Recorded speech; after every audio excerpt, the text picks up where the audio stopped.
3 छोटे सुअर। सुनहरी धूप में नहाए पिकू और मिकू अपनी माँ को अलविदा कहते हैं। सुरक्षित रहना और एक दूसरे का साथ देना। माँ की आवाज़ हवा में धीरे धीरे घुल जाती है। पिकू की मस्ती भरी कलाबाजियाँ रास्ते में खुशियों की लकीरें खींचती हैं। मिकू हल्की सी चिंता के साथ नक्शे की हर रेखा को ध्यान से पढ़ता है। हर रेखा एक नई शुरुआत। रिकू मजबूत और शांत अपने भारी औजारों का बैग उठाता है। उसका संकल्प बिना बोले सब कह देता है। सुनहरी धूप मैदान को चूमती है, जैसे भाइयों की नई यात्रा को आशीर्वाद दे रही हो।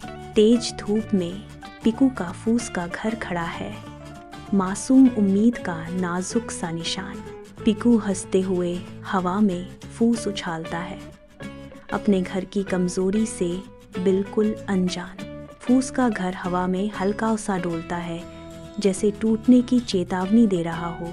दूर से दिखता है कि घर कितना अस्थिर है, आने वाली मुसीबत का हल्का सा संकेत। अब मैं पूरे दिन खेल सकता हूँ, पिकू खुशी से चिल्लाता है।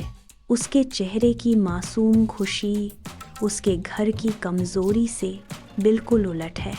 मिकू ध्यान से अपनी लकड़ी की झोपड़ी बनाता है, हर टहनी को सटीकता से जोड़ते हुए।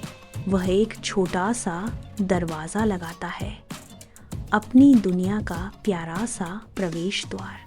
एक छोटी खिड़की भी लगती है, बाहर की दुनिया को प्यार से फ्रेम करती हुई।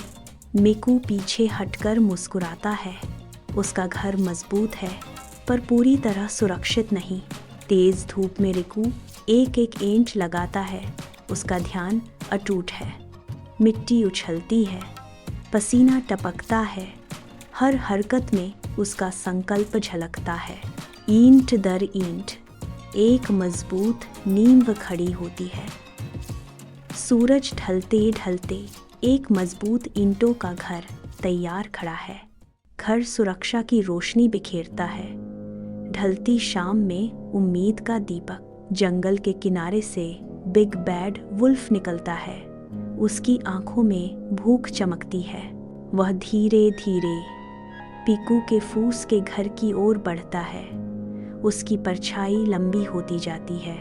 डरावनी मुस्कान के साथ वह कहता है, छोटे सुअर मुझे अंदर आने दो। अंदर से पिकू हिम्मत जुटाकर चिल्लाता है, नहीं, कभी नहीं। भेड़िए की आंखें सिकुड़ जाती हैं। उसकी असली खतरनाक शक्ल सामने आ जाती है। वह घर को धमकाते हुए फिर गरजता है, छोटे सुअरों, मुझे अंदर आने दो। पिकू और मिकू चिल्लाते हैं, कभी नहीं, और भेड़िए की तेज हवा फूस का घर उड़ा देती है। भेड़िया अब लकड़ी के घर की ओर बढ़ता है। उसकी गर्म सांस हवा में धुंध बनाती है। डर से पिकू और मिकू भागते हैं, क्योंकि लकड़ी का घर भी ढह जाता है। गुस्से से भरा भेड़िया रिकू के ईंटों के घर की ओर दौड़ता है। वह फूंक मारता है, जोर से फूंक मारता है, पर घर अडिग खड़ा रहता है। बार बार कोशिश करता है, पर ईंटों की दीवारें नहीं हिलती। थकान उसे घेर लेती है, पर घर फिर भी नहीं टूटता। उसका गुस्सा बढ़ता जाता है। उसकी हार साफ दिखती है। ईंटों का घर उसकी हर कोशिश का मजाक उड़ाता हुआ मजबूती से खड़ा रहता है।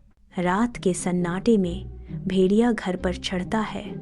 उसकी परछाई दीवारों पर डर फैलाती है।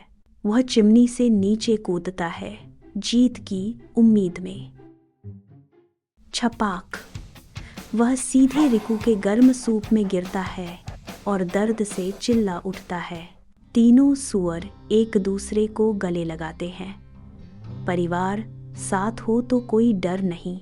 साथ साथ तीनों सुअर खुशी से रहते हैं। उनकी हंसी ईंटों के घर में गूंजती रहती है।